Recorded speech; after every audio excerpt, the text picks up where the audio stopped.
Rev it up and welcome to Cars Yeah, show number 1527. What I'm doing now, getting me where I want to go. This is Cars Yeah, where you'll enjoy interviews with inspiring automotive enthusiasts. Mark Green is here to provide you with a fuel injection of automotive inspiration. So get in, sit down, buckle up, and get ready for a wild ride here on Cars Yeah.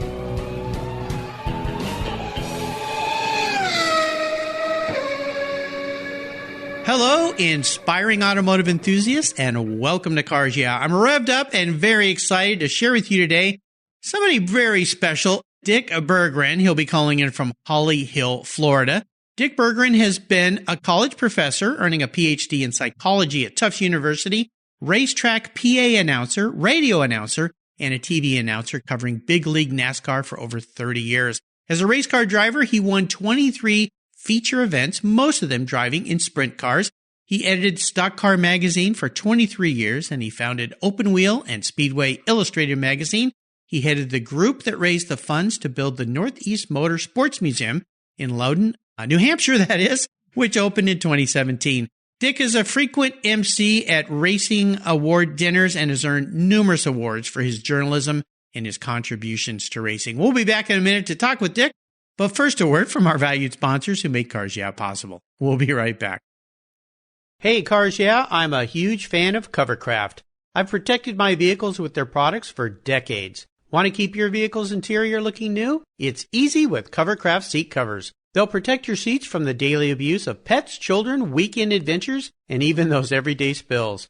It's a fast, easy, and inexpensive way to keep your vehicle looking new. All Covercraft seat covers are easy on, easy off design that are machine washable. You can choose from many fabric options, colors, and accessories, all designed and carefully sewn for your special vehicles. Their seat gloves are semi-custom fit for cars and trucks, and their seat savers, a favorite of mine, are custom tailored to fit your seats like a glove. Work truck seat covers are tough, durable denim weight fabric. It's like putting a pair of rugged jeans on your truck's seats. Want to stay warm? Covercraft also offers seat heaters. Covercraft is the right choice. Learn more today at covercraft.com and tell them Mark at Cars Yeah sent you. That's covercraft.com. Are you a Cars Yeah subscriber? If you're not, go to carsyeah.com, click on the free book button, and I'll send you my free Filler Up book. It's a very cool book I created of fuel filler fun, some very cool imagery, and great quotes from past guests here on Cars Yeah. Plus, you'll get my weekly email follow-up and my weekly blog. Just go to carsyeah.com, click on the free book button, and I'll send it to you right away. Thanks for subscribing.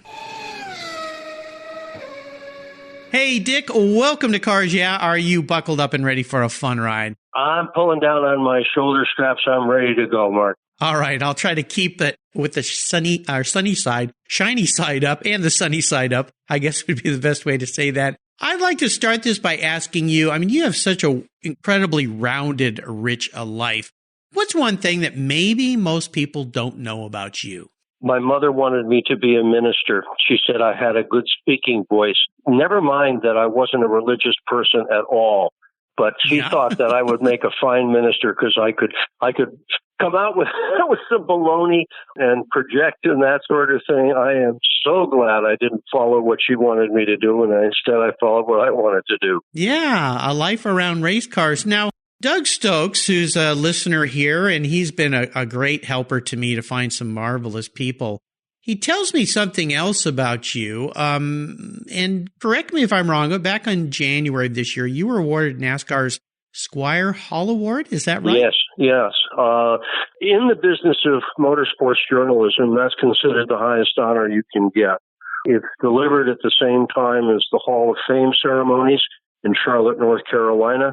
And it was absolutely the highlight of my career, no doubt about that. Well, Doug said you probably wouldn't mention that because you're a pretty humble guy, but I wanted to bring it up. And kudos and congratulations for an incredible honor. I'll tell our listeners that you're the ninth person to be awarded this. Other names include, of course, the great Chris Economaki, along with Ken Squire and Barney Hall, the two veteran sportscasters for whom the award was named. So congratulations for that. That's absolutely phenomenal. It was an incredible day in Charlotte. It just seemed to go on and on with the various things that the committee had planned and made happen. And as I walked back to my hotel, I was thinking about all those nights when I would land at Boston Logan Airport at 2 or 3 o'clock in the morning after having been up at 5 or 6 in the morning and then done a live race on television on Fox. And as tired as I was, I got thinking, by golly, all those nights were really worth it, weren't they? I was on my way back to the hotel after the event. That's fantastic. Well, this is what happens when you wrap your passion around your life and your career is no matter how many hours or what it takes, you do it because of the passion and because of the love. Well, let's start with a success quote or a mantra, some kind of saying that's been instrumental in forming your life and your success. It's a nice way to get the inspirational tires smoking here on Cars Yeah. You've been around enough tracks to witness that. So, Dick, perhaps a wheel. Well, I guess the wheel is going to be from a book that Robert Townsend wrote. It was a book that I read when I was a freshman in college. He, at the time, was the head of the Avis car rental company, and he had thoroughly turned that company around. When Townsend had been hired to run it, Avis was right on the edge of going completely out of business. The book was very inspirational in many ways, but one of the things that Townsend reminded himself frequently of, I thought enough of that I still have a sign on my wall in front of where I sit behind my computer, and it says, is what I'm doing now getting me where I want to go?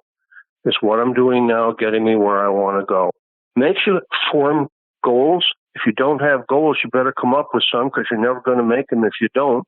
And then if you frequently remind yourself of those goals and what you're doing at the moment, I think it certainly has helped keep me focused for a very long period of time. And it's a slogan I recommend to your audience. You know, that's a fantastic one. I'm familiar with him, but I wasn't familiar with that quote. And it's oh so true. I talk with people sometimes who are challenged with things, and I always ask them something similar. I said, well, where do you want to end up?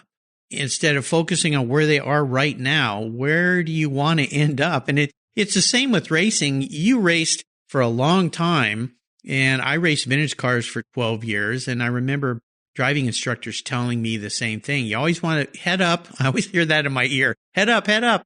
Look out where you want to go, not where you are. Right? Yeah, absolutely. You've got to look at the future because it's coming no matter what. Yeah, it is. That's for sure. Well, how have you incorporated that into the incredibly rounded and rich life that you have? I mentioned that earlier. I mean, Ph.D. in psychology, doing announcing, you raced for many years, all these different things that you did. Is there a way that you can, it's hard to do in a half-hour show here, but define how you took that concept and focused it on the many different facets of your life and your career? Oh, sure. It's a question I ask myself virtually every day. I mean, I can be on my motorcycle going off somewhere, or I could be writing a proposal for grant money for the museum, or writing a story for Speedway Illustrated, and it'll come to me. Or I'll look up from my computer and I'll see the message on the wall. Is what I'm doing now getting me where I want to go? And it's been that way all along. I mean, nice in the garage working on the car is what I'm doing now, getting me where I want to go. Well, if I was adjusting the valves in the engine, and maybe I should have instead been dealing with the shock absorber problem we've got, I might stop messing with the valves and start messing with shock absorbers. It really is a very effective way of forcing me to do what I need to do to resolve whatever problems it is that I'm working on. Yeah. Another thing I've heard that kind of relates to this is the quote, swallow that frog. If you have something you have to do in a day and you just don't want to do it, you know what happens when you procrastinate. It never goes away. So I've heard that where you get up in the morning, swallow that frog, just get it over with and move on. Well, I'm not very good at that. There are days when I get up, and most days I make a list for myself, and I'm looking right now at my list from yesterday, Monday. I've got 3 items crossed off, 1, 2, 3, 4, 5, 6 items untouched and 1 checked. I got the phone message in, but that's as far as it got. I don't ordinarily get everything done that I try to do, but by golly, I'll start the day with a list of things on most days and try to get as many of them done as I can. Yeah, it's a great way. I've interviewed so many incredibly successful people that use that method, the list method. I do the same thing. Yeah. And I'm sure glad that you checked off the one call Mark Green at Cars Yeah today so we can inspire some other folks. So that's a good thing to get going. Well, let's talk about your life these days. One thing I'd love for you to talk about is the museum, Northeast Motorsports Museum, what you're doing there, what that's all about, and then anything else you want to talk about that really has you excited and fired up about your life these days. All right. Well, let's start with the museum because that's what's taking up the majority of my time other than walking the dog, which gets an hour every day no matter what. Back when I was still doing television, we had a vintage event at the Hampshire Motor Speedway each year that was called the Vintage Celebration. Vic Urardi was the guy who ran it, and I thought very highly of Vic. And one day he came to me and he said, you know, Dick, New England is losing its racing heritage. People die. Nobody knows what to do with Grandpa's scrapbooks, pictures of old race cars, and they get thrown away. And sometimes those pictures are the only ones. He said cars are being cut up because people don't have room to store them and they're not competitive anymore. We need a museum, and you're the guy to build it. Now, I don't know how many people he said that story to that day, but I do know at the time, but the rest of us didn't know it at the time. He had cancer and was on his way out. I suspect he went to a lot of people that day and tried to get that museum built. But I was the guy that raised his hand and said, well, okay, I'll try to take it on. We started with a proposal for Bob Baer, which he immediately rejected. Why do I need a museum? I'm so old, I could be a museum myself, he said that day. When I finished my television career, I sort of asked myself, what should I be doing with my time? And I thought the museum was a worthwhile project. So I went out and basically got incorporated a name, managed to get that incorporation as a 501c3 nonprofit, so people who donated money to the museum could get an income tax break. Went out and found people that I wanted to have on the board of directors to help me and help guide the project, and off we went. We started raising money, didn't do very well at that. It's pretty hard when all you've got is a drawing and a dream to raise a lot of money, and we felt we needed $800,000 to build the museum. Bentley Warren was the guy who stepped up. Bentley came to me with a check for $40,000, and he said, Dick, you tell everybody what I've done. Well, Bentley is not only one of New England's finest ever super modified drivers, maybe the best we ever had. He's also an incredibly successful businessman, having created a sand and gravel operation out of nothing that's now one of the biggest in Massachusetts. He also has the most successful biker bar in New England, Bentley's Saloon in Arundel, Maine. And just like the sand and gravel operation, it started out a little one-room bar room, and now it's the largest seller of beer on any given summer weekend. So Bentley has done it. Yeah, he's done incredibly well. He gave me that $40,000 check, and he said to me something that just truly surprised me. He said, Dick, you tell everybody what I've just done. You tell them Bentley Warren gave you $40,000 for that museum. And it was so out of character. He's helped so many people so many times. And don't tell anybody what I just did, would be what he would say in conclusion. This one, he wanted me to broadcast it. And I said, Bentley, what? This is not you. Why are you doing this? He said, trust me. And I did. And I started telling people, hey, we just got a $40,000 check from Bentley Warren. All of a sudden, here came a $25,000 check. Not long after that, because I was not able to talk about a $40,000 donation and a $25,000 donation, we got a $15,000. Now I could talk about $40,000 that got matched with another $40,000, and we were on our way. That was the pivotal moment in building a museum that captures the history of auto racing in New England. Motorcycle racing, too. We really got it going in about 2014, 2015.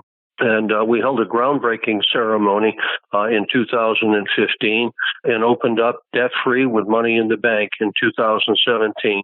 And I got a chance to go around to all the people who said, you guys are never going to get that thing built. I'm not contributing a dime to that thing. I've gone around to those people and said, now it's time for you to make a contribution and help us persevere, because you said we couldn't do it. Well, by golly, we did it. It's a museum that's really focused on New England. We have a huge amount of racing history there. The first oval track race in the United States happened in 1896 in Cranston, Rhode Island, on a dirt horse track. In 1896? 1896. We held the world land speed record in 1906. A Stanley steamer built by the Stanley brothers from Maine came down to Ormond Beach, Florida, and managed to get a speed of 127 miles an hour average over 2 miles. That's the fastest anybody had ever driven a car anywhere in the world. So in New England, we held the land speed record. New England also had the first ever purpose-built road course. Thompson, in 1952, opened a road course so people could race in a safer environment than racing on public streets. We also had one of the board tracks, a track made completely out of lumber, built in 1925 in Salem, New Hampshire, 49-degree banking. Speeds of 140 miles an hour were common. This is in 1925. So we've got a lot of history, an awful lot of history. We've also got 2 Daytona 500 winners, 2 Daytona 500 champions. It's got a lot of history, Yeah. I had no idea of all that history. That's absolutely fascinating. I'll remind our listeners, you can go to their website, which is nemsmuseum.com.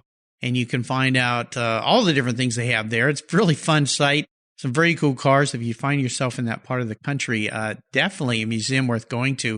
I was involved in the LeMay Museum from the beginning here, that's very near where I live, and looking at what it took to get that place built, all the ups and downs and trials and tribulations and government bureaucracy and the money, to mention the money.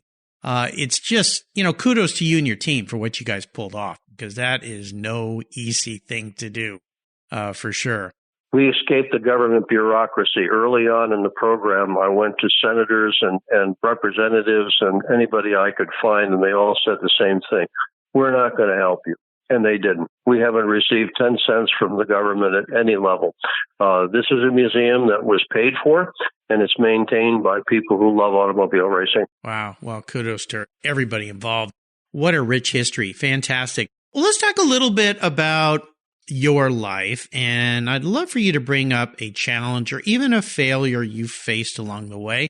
This isn't so much about drumming up the past that might not feel so good. It's more about the lesson that you learned from that situation and how you came out in a positive way, so that maybe somebody else out there listening that's dealing with the same thing sees some light at the end of the tunnel. So take us there, would you?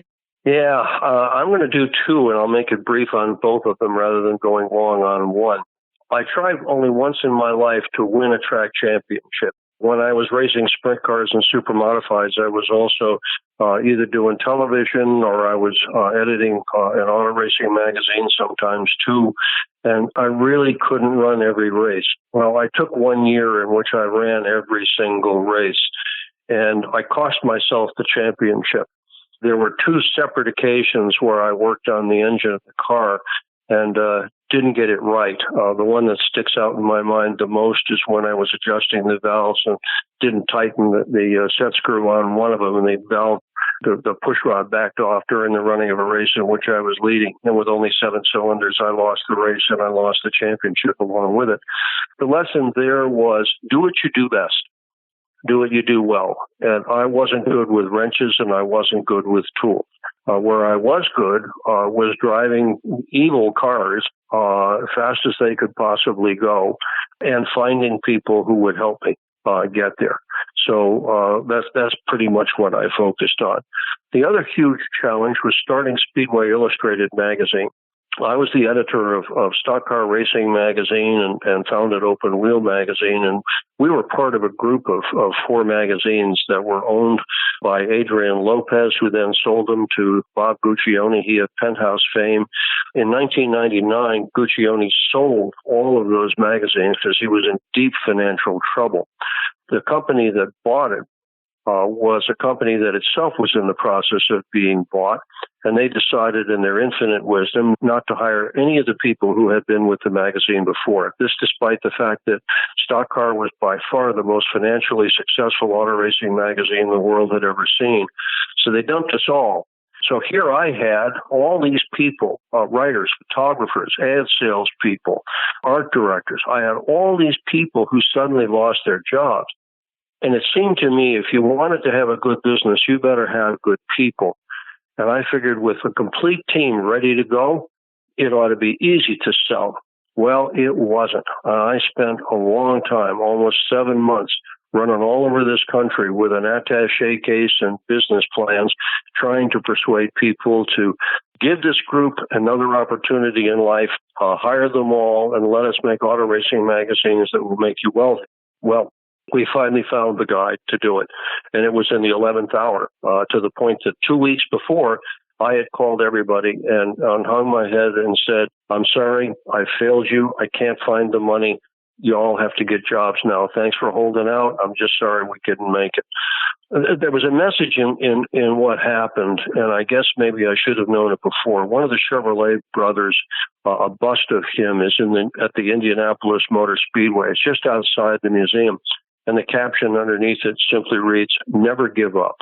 I think there are times when you do have to give up. If your house is on fire and you're standing in the kitchen yelling at it, that's probably not going to work out well. But I think for a project like the one we had, I should have kept going just a little bit longer. But as it turned out, we did get the money.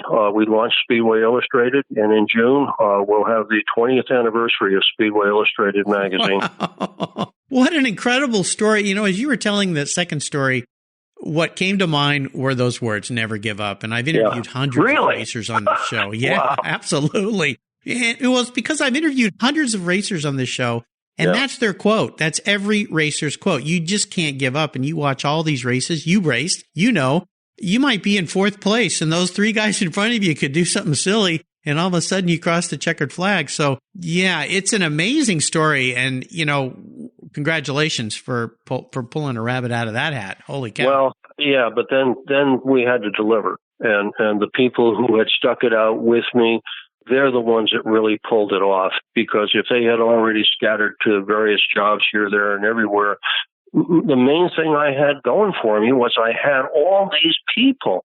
And for those who say any successful business is about the people who are there, that's all I had.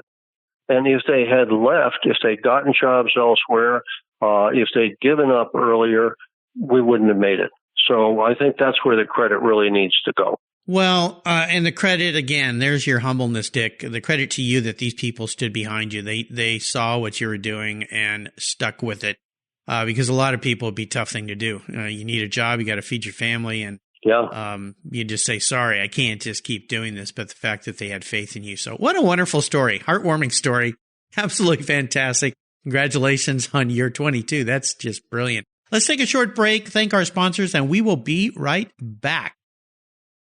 My favorite collector car magazine is Keith Martin's Sports Car Market. I've been a subscriber for decades. Sports Car Market is the Wall Street Journal for the enthusiast and the collector. It's your monthly must-read whether you dream of owning a collector car, have 2 cars, or 200. Sports Car Market has been around for 31 years, and it's filled with valuable articles, intelligent write-ups, and the latest auction sales. Go to sportscarmarket.com and subscribe today. Plus, you'll get the exclusive SCM guide to restoration shops included for free. At checkout, use the code CARSYEAH and receive a 50% discount on your digital subscription. It's an exclusive offer from me here at Cars Yeah. I'm Mark Green, and I love Sports Car Market magazine. Are you looking for a way to get your products or services into the ears of thousands of automotive enthusiasts around the globe? I can help.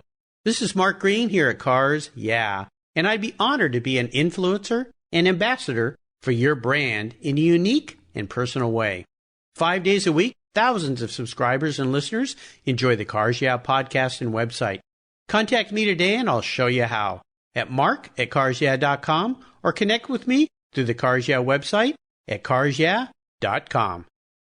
If you're listening to Cars Yeah, you've probably spent some time working on your favorite ride. But how confident are you working on your finances? You may be able to rebuild a fuel injection system, but can you decipher the details of a mutual fund? If you're like me, investments, insurance, annuities, budgeting, and other financial concepts may seem a bit daunting, but what if I told you there's a book that describes these subjects and more in an easy-to-read and a very humorous way? My friend Chris Kimball, CFP, a longtime sponsor and past guest here on Cars Yeah, has written that book, and it's titled The Saga of Eicken Penny, a couple's humorous journey through the confusing world of finance. It's a fun look at things you need to know. Everything from investing to effective ways to get rid of credit card debt, and it's probably the only book on finance with a VMAX on the front cover and a classic Mini Cooper on the back. The book's available at Amazon for just $10, and this book will dramatically improve the direction of your financial future. I gave copies to each of my children. All securities are through Money Concepts Capital Corp. Christopher Kimball Financial Services is not affiliated with Money Concepts Capital Corp. Get your copy, The Saga of Eicken Penny, today. All right, we are back, and I'd love for you to share a story with us that instigated this passion you have for cars and racing. Is there a pivotal moment in your life when you knew that you were indeed going to be a car guy? Yeah, I was 8 years old, and my father took me to Stafford Speedway in Connecticut. And it is said that an alcoholic remembers his first drink. I remember that day and everything about it as if it happened this morning. And I think when I went there and I saw what I saw, those cars with all the color and all the drama and all the noise, it was just the most incredible thing. And I wanted to be involved in it. And I wanted to go to the races every single weekend. That was the pivotal moment, for sure. The car that won it had the tiniest little body and a huge straight-eight Buick engine at the time. We're talking about early 1950s. Whitey Brainerd drove the number 43, and right behind him was Art Rock and Roll Russo. And the incredible thing was that Art Russo drove a car that came right out of the same town I lived in, and it said so on the side of the car.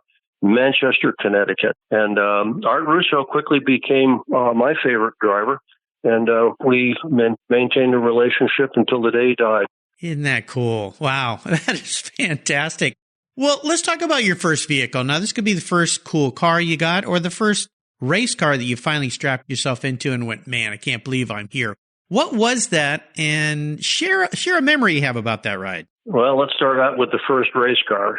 At the time, I was a graduate student, and I really didn't make a lot of money doing that. My wife was a librarian at Tufts, and she didn't make much money either. But I had just this desperate need to race cars, and I found a car that was for sale for $225 in West Hartford, Connecticut. And by golly, it even came with a spare tire.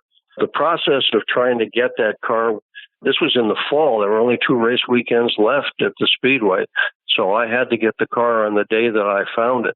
And trying to persuade this guy to accept my check was no small order, but he knew somebody at a pharmacy that would accept the check. So we went to the pharmacy together, and sure enough, they accepted the check. I borrowed a trailer and towed it home, and the next weekend, I became a race car driver at Stafford Speedway. The car number was not, that was part of the deal. I had to keep the car number. Car number was 9L. This guy's nickname was Harry the Cat. His name was Harry Urbanski. So it was for the 9 lives of Harry the Cat. And he was in it for owner points. So I ran the last 2 races with that 9L number. I never ran 9L after that, but I did those 2. What was the car? It was a Studebaker. It was a bone stock Studebaker. Yeah. At the time they were running, really stock street cars. Take the headlights out, put a roll cage in, and off you go. And that was me. That's where I started. Oh yeah, I'd have to take the muffler off too to make it loud. And I ran that car those 2 races at Stafford. And then over the winter, we painted it and tuned it up a little bit. And I ran a year at Lebanon Valley Speedway with the car. And then finally, nobody wanted it. So it wound up sitting in the lumberyard that I worked at on weekends. And eventually they called and said, this old car of yours has been here for a long time and we want to get rid of it. If you want it, you got to come get it in the next 2 weeks or we're going to scrap it. I said, scrap it. And that's what happened to it. What year would that Studebaker have been? 1953. 1953. Wow. That's wild. Well, Oh, what a fun story. Now, you were going to talk about a second ride, too, a car. Yeah, well, the second ride, I guess, was my first brand new car. As a graduation gift, my dad bought me a 65 Mustang convertible with 4 on the floor. And what a sweetheart car it was. White convertible. Boy, I'll tell you, we were styling when we drove that thing. Yeah, no kidding. Well, those are great. Just right after the launch, the 64.5 Mustang. Yeah, you were right there in the midst of it. So what a nice graduation present, too. That's pretty darn cool. Well, I want to get into your head a little bit here, Dick. If you woke up tomorrow and you were a car, either a street car or a race car, you were manifest as a vehicle, not what you want to be, but how you perceive yourself as a vehicle, what would Dick be and why? It's hard to separate myself from the car that's my fantasy car, which is an early Bugatti, early Bugatti Type 35 or Type 37, any of those. I would love to have a Bugatti somehow or another, or if I can't have one, I'd like to be one. The people who own them treasure those cars and take incredibly good care of them. Many people get a Bugatti and they keep it until the day they die, and it's in their will to somebody else that's going to take really good care of it. I like being taken good care of and being thought of highly and having people wanting me around. So I would say a Type 35 or Type 37 Bugatti would be me. Yeah, a pretty darn cool car. I mean, iconic car, very cool. Have you ever heard of the company Persang, where they make replicas down in South America of those cars?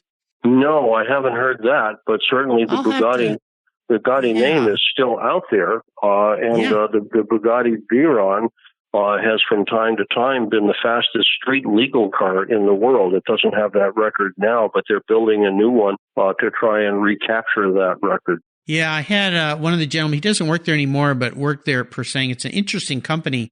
I ran across them during Car Week in Pebble Beach, and I saw a Bugatti. I thought it was an old Type 35 sitting there, and I went over, and turns out this company is remaking them exactly how they were made way back when. And I ended up buying one of their Vices, because they're also remanufacturing Bugatti Vices, which are beautiful works of art. I mean, imagine Torre Bugatti, the design, really fantastic. So they're casting all the parts and making all the parts. A little bit less expensive than original cars for sure.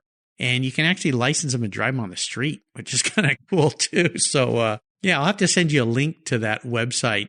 I know I've seen knockoffs of the early Bugattis, and I mean, they're not a good reproduction. You can tell immediately that it's not really a Bugatti. But you sound like somebody that knows a bit about those cars. If you've been to the Mullen Museum in Oxnard, that place is full of not only Bugatti cars, but also Bugatti manufactured furniture. I flew out to California just to go to an exhibit at the Mullen that was called The Art of the Bugatti. And I'll tell you, they had maybe 50 Bugattis on the floor. Peter Mullen's been a guest here on the show. Absolutely fantastic what he's done there. Have you ever been able to visit the Schumpf Museum in France with all the Bugattis? No, that was no. You got to go. You got to go. Never been to France. You'll be blown away. Yeah, you'll be blown away. It's just insane. Now Mullen bought a bunch of those cars. I don't think the Schlumpf exists anymore. There's still I can't guarantee that. But is there? There's still a museum there that has a lot of Bugatti history and so forth. Yeah, it's absolutely fantastic. But this Persang vehicle is a dead-on knockoff. It's not like the fiberglass body on a VW or something like that. I've seen those before too. This is cool. I'll send you a link to it. It's pretty spectacular. Please do. Yes. Yeah, absolutely. All right. Well, Dick, we are entering the last lap. You've been on many last laps in your life. The white flag is out. Checker flag is in the distance.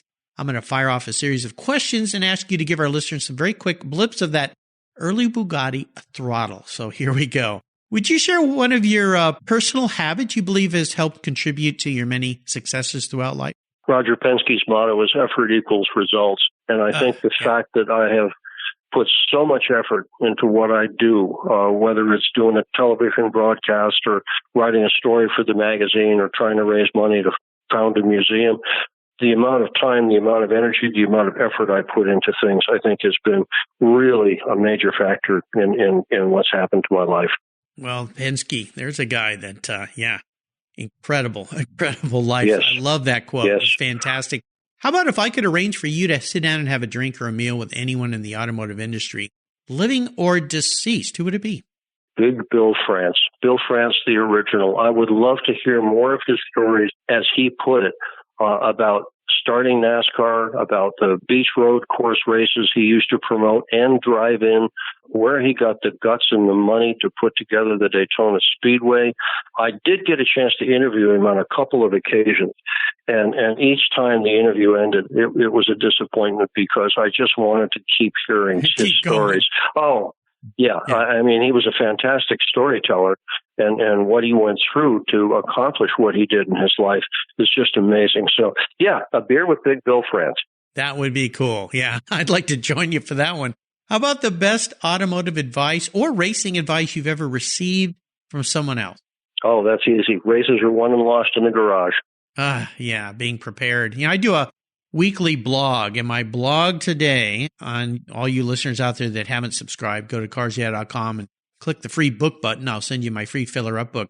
Well, my blog today is about, well, it's actually titled On Being Prepared, and it talks a bit about the current situation we're going through right now with this virus. And I think if one thing it's teaching many, many people, I hope it does, is to be a little better prepared in all walks of life for the unknown that we don't know might be coming our way. So, yeah, be prepared. The old Boy Scout motto, I think. It was. It was. And I was a Boy Scout. So, yeah, we were prepared. Yep, always.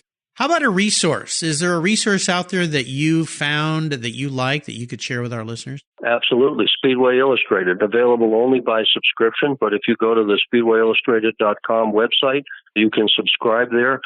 It's really the only magazine left in the United States that covers the full breadth of local level short track racing. And great stories in there about technology, about the people who are successful, the people who are just plain interesting that participate in these events, where the sport is going. I don't have any money in it, but by golly, I'm very proud of it. The guys that are running it now are doing a wonderful job, and I can't tell you how strongly I recommend it, but it's pretty darn strongly. There you go. Yeah, it sounds like it. How about a book? Is there a book you've read that you think our listeners should crack open and read? Well, your listeners, unless they've got quite a bit of money, aren't going to be able to crack it open and read it. But the book I finished most recently is a book called Racing Through Life by John Fitch. John Fitch was a guy who grew up in Connecticut and had just an incredible life. He raced sports cars literally all over the world, everything from the Mexican road race to the Mille Miglia in Italy, which is a 1,000-mile race over public highways. Those orange barrels that you see piled in front of things that you don't want your car to hit on the highway, those impact absorbing barriers, John Fitch invented those. He's the guy that designed the road course at Lime Rock Park in Connecticut. It's just an incredible story, and it's all told in a book called Racing Through Life. And knowing you were going to ask that question, I looked it up on Amazon to see if a copy was available, and indeed one is.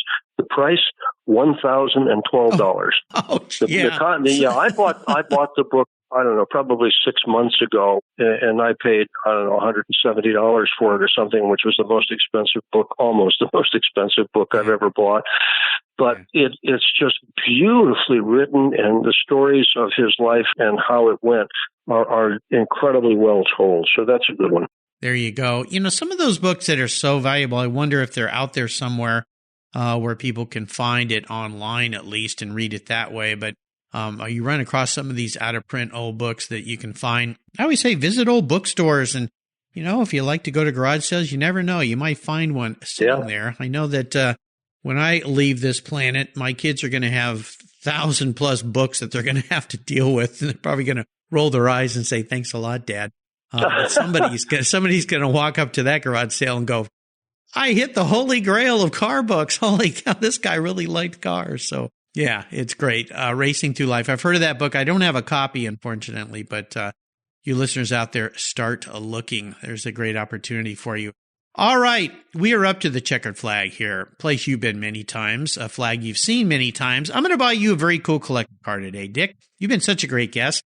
That's your reward, but there's some rules to this little game. One is you can't sell it to buy a bunch of other toys with or fund the museum with. You have to drive it. No garage queens allowed around here. But here's the kicker. It's the only one cool collector car you can own, so choose wisely. Oh, you know what the answer is going to be. It'd be a Type 35 Bugatti in blue. Yeah, I figured we'd be back to that one. Yeah, we are. Well, that's okay.